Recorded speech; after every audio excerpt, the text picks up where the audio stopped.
नमस्कार प्रमिला किचन को आपण मानकु बहुत बहुत स्वागत। आपण मानकु मो चैनल माध्यम रे नुआ नुआ टेस्टी रेसिपी प्रस्तुत करबा पई चाहे।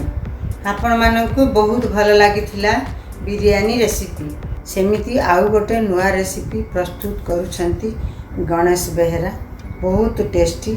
आपण माने निश्चय ट्राई करिवे, केमिति लागिला कमेंट करी जानिबे। आज आम मिक्स भेज तरकारी रेसिपी बनैबा को जाऊँ।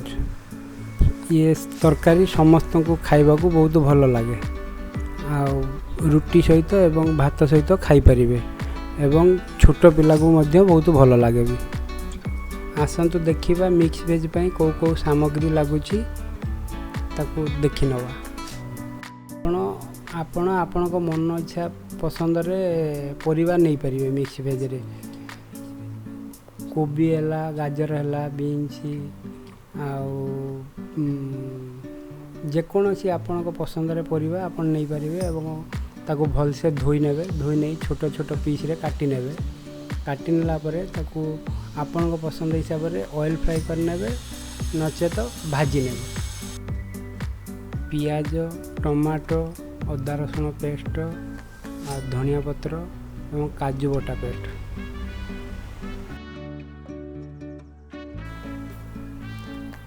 एबे आमे गैस रे कढ़ाई बसेबा एवं 4 टेबल स्पून तेल नेबा। सेथिरे किछि चीनी पके दबा। चीनी कलर छाड़िला परे ता देहरे प्याज छाड़िबा। प्याज मसला हो साइला परे अदा रसुण पेस्ट 2 चामच दबा। अदा रसुण पेस्ट टिके संतुली हो साइला परे आमे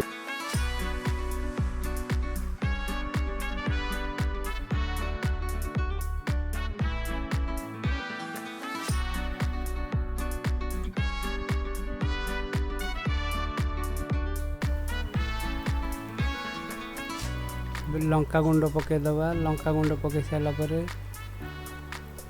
हलदी गुंड पके दबा। हलदी गुंड पके सारा पर मसलाटा को संतुली नवा। मसला टिके संतुली हो गला, फ्राई हो गला पर किछि पानी आम से देदेबा।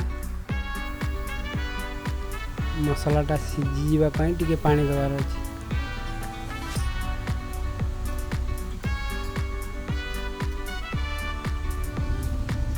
तापर आम टमाटो ऐड करिवा। टमाटो सहित सहित टिके कड़ी मसला दे दबा।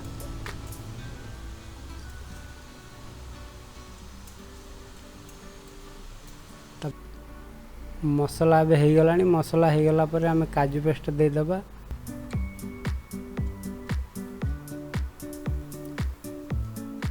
काजू पेस्टा देदेला पर भल से आम मसला सहित मिक्स कर नवा।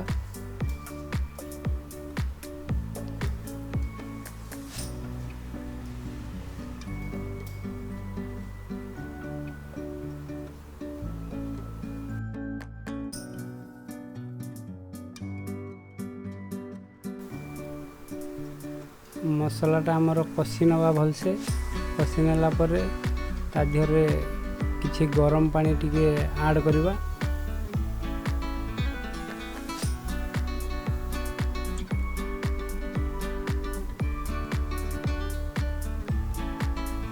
मसलाटा भल से ये गला पर पानी मरी आसला पर सेथिरे परिबा ऐड कर देबा। भजा आइथिबा परिबा सेथिरे एबे पके नवा।